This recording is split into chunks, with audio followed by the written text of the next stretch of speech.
fastest show in sports.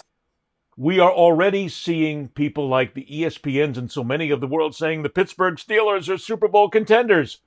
Why? Please, save us. Why?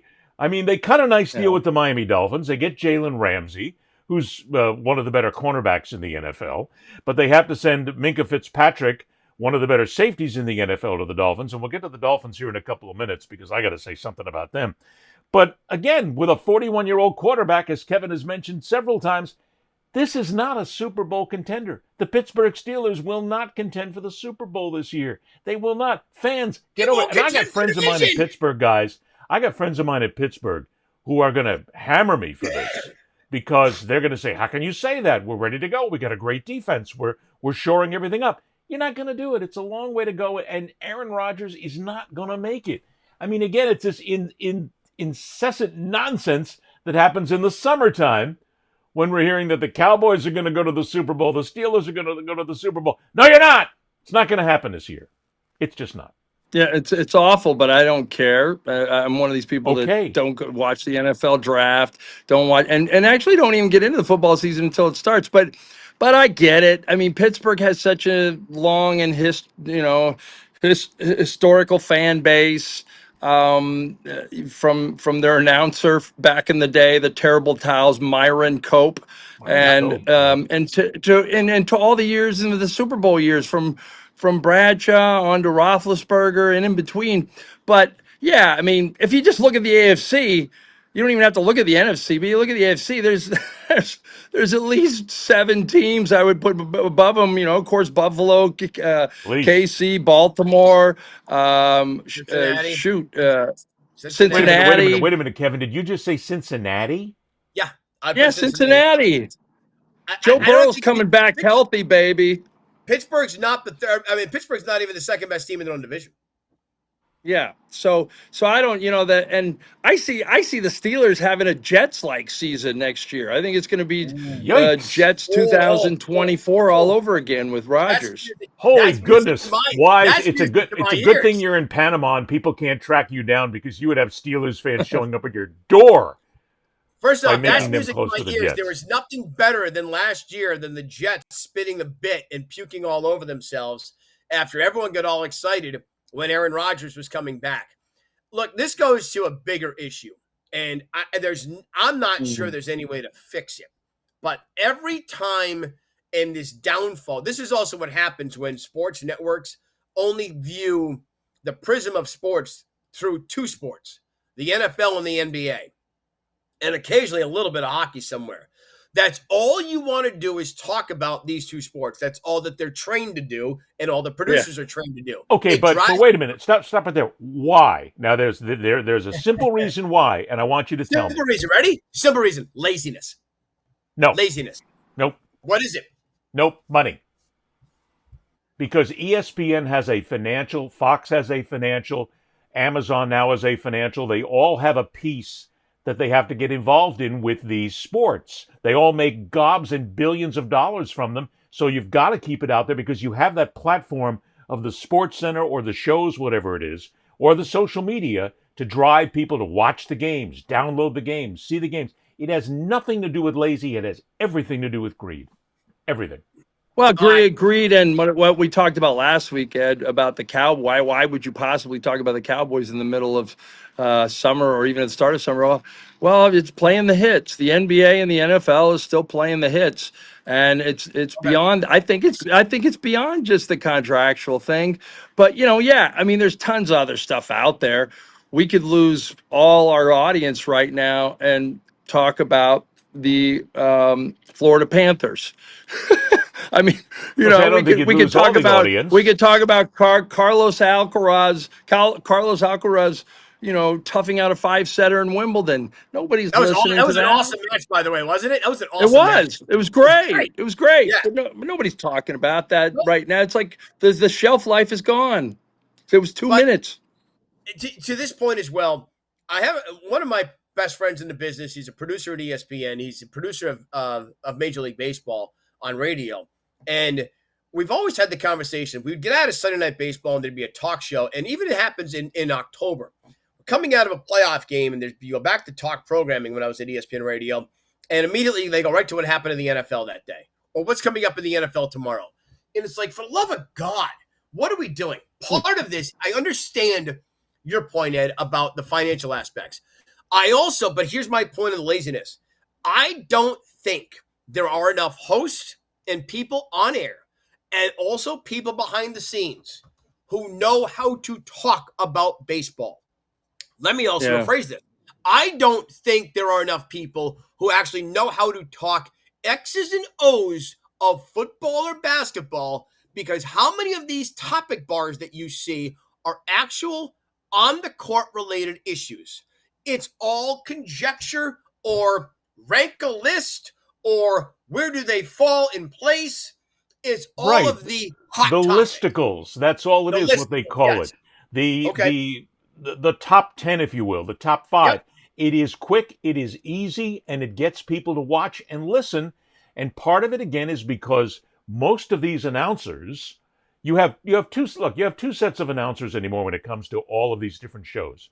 You have the ones who are the former players, who are brought in because they have a name value, they have a team value, they also have an intrinsic value because they can speak to what happens down in the trenches. Yes. And then you also have the bubble-headed announcer who's there, who's just there to basically throw it out, put out the easy thing, throw out the easy question, make it simple. Yep. And that's their job. They don't have to know the X's and O's, yet they babble, but that babble speaks to the audience because most of the audience is just full of babblers anyway. Two of my favorite guys at ESPN to do breakdowns are Tim Legler and Dan Orlovsky. They can break down their sport on the touchscreens, and mix Ryan Clark in there as well with Orlovsky. They do a great breakdown on Tuesdays, I think, on NFL Live. I'm not sure the average fan can stomach or handle, or their brain capacity can handle for an hour of that. And maybe that's part of it. I'm dead serious. Like, they're breaking down where the safeties go. Why did Tua make one? I'm going to use Tua, for example, or Aaron Rodgers. Why did Aaron Rodgers throw the hitch instead of the go route? Well, and then they show all the angles. Or did he miss the go route when the go route was there, right? All of those. Yeah. Like, I'm not sure. We've become some dumbed down as a society, and even as a sports fan, I'm not sure. I love watching it because then you can sit back and go, oh, shit. And you see something different. I'm not sure how many people can handle it. Yeah, but Mike, isn't that generational if you think about it? Because there used to be a time when you would have the film breakdown of a lot of these sports, what Kevin is talking about, and you would have the nerds sitting out there who would go, wait a minute, I know why it happened now, and I can talk to my guys at the bar, and I can talk to people at the gym, and I can do that. But you're now into the 20-somethings and the 30-somethings who don't give a shit about how that broke downfield. As far as they're concerned, I don't know. Let me just see it, because how do my bets get taken with all of that? I just don't think they care. But these guys, there's nothing worse than the middle ground of this when there was a writer in Washington. He's a radio host. Great guy. I've known him forever. But he'll just go into like, hey, right now the Mike linebacker and is not shooting the gaps the way they should. Like, shut up. Like, or if he doesn't hit him on the back with the back shoulder throw, like, no, you know why we liked Brett Favre and Rodgers and like a guy like Josh Allen and these kind of quarterbacks and Mahomes, because they're like the quarterbacks we had as kids. Like, go to the frickin' fire hydrant and pass the Buick and then go long. Those are the quarterbacks we want. We don't want the back shoulder and the post out twos and the the out pattern and then with the split. Like, screw that. Go to the fire hydrant. I don't think the current generation of fan, the younger generation of fan, gives a damn about the X's and O's. Just show me, let me be entertained, let me see the quick highlights, because if an ESPN or a Fox takes up, let's say there's one receiver who has 11 catches in a game, take those 11 catches, bang, bang, bang, bang, bang, bang, bang, here he is catching it. They love that. They don't care that he had to make an adjustment at the line of scrimmage, or that a linebacker basically threw a pick, or there was some way for him to get open. They don't care, and I think a lot of that then goes down to the fact they don't care, because all they want to see is the video. I want to see something that's entertaining, and I want to see how it affected my gambling. I was going to say gambling or also fantasy football. So there's your other end. Which is gambling. Right, which is gambling. Which is gambling, yeah. Yeah, I'm with you. All right, not to get off track. Back to the Steelers. You mean to tell me it was a good track though, and it needed to be said. It was a really good track. Like we went down that rabbit hole quick, and look, I'm gonna miss taking you guys down these rabbit holes. I'm not gonna lie. This is also how you this is also how you do an hour show or 2 hour shows. We're gonna train some people this way. The thing with the Steelers, you mean to tell me you replace you got a cornerback, but you replace a good safety. By the way, you might lose TJ Watt somewhere along the line here, right? Because he wants a new contract. You bring in DK Metcalf. That's good. I like DK Metcalf, but you lost Pickens. So there's your swap. Did you upgrade? Probably. And you bring in Aaron Rodgers. Huh? And you think that puts you in the Super Bowl? Yes, they do. Let me say this. And I can't stand Lamar Jackson because he is the ultimate, Mike. He's the ultimate. Run to the fire hydrant, left at the Buick. Oh crap, the Buick's doors open. Go to the Cutlass. And yes, kids, there used to be a car called an Oldsmobile Cutlass. Man, are you showing your age by talking about the Buick and the Cutlass, brother? Right? Wow. Wait till I mention the minivan, and I'm talking the Astro van. All that. If you mentioned the Ford Falcon in the background, you're in big trouble, man. But you're not that old. How about a Pinto? But how about an AMC? How about an AMC Gremlin? Yeah. I'm sorry. Go ahead. But so you're not even the best team in your division. You can't get past Lamar, and I can't stand it, and it's mind-boggling, and it drives me nuts. But we want to do this every time a team makes a move. We immediately need to rank them. Where does this move now put them? You want to know the best way to do it, Ed? You're going to hate it, and it may lead to a different discussion as well. You want to know how you check how it improved their team? Go to their odds to win the Super Bowl or win the division or their conference. If the odds don't move, then the actual smart guys don't believe it's a big deal. That's real simple. Yeah, I think you're right. And also, go ahead. I the whole Rodgers thing is, hey, look, I've gone sour as him as a guy. I still like watching him play when he plays well, and it's a classic. Can you appreciate the song even though you have real problems with the singer?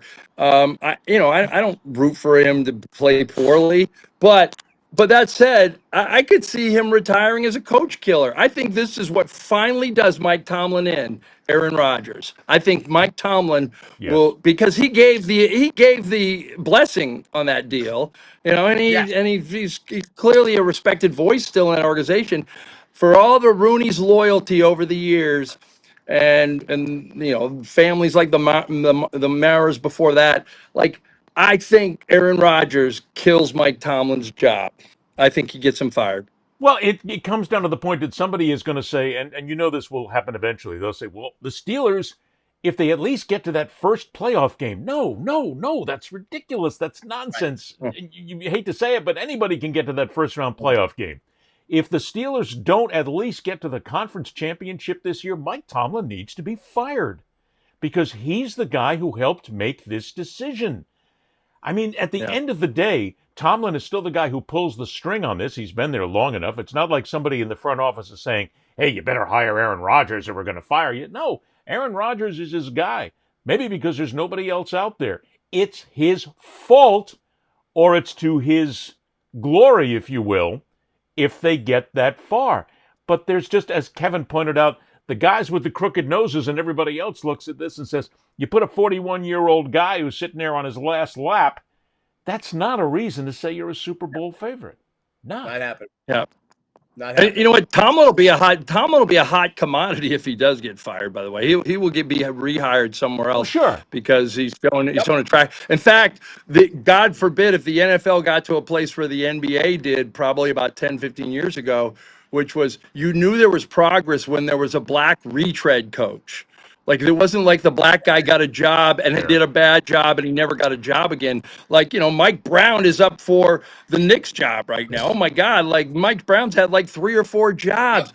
Lenny Wilkins, who's a Hall of Fame coach, but many years, Bernie Bickerstaff, all these guys. Now you got Byron Scott. Now you got Tyrone Lue. Like, if the NFL gets to that point, you won't need a Rooney Rule. That's all, folks.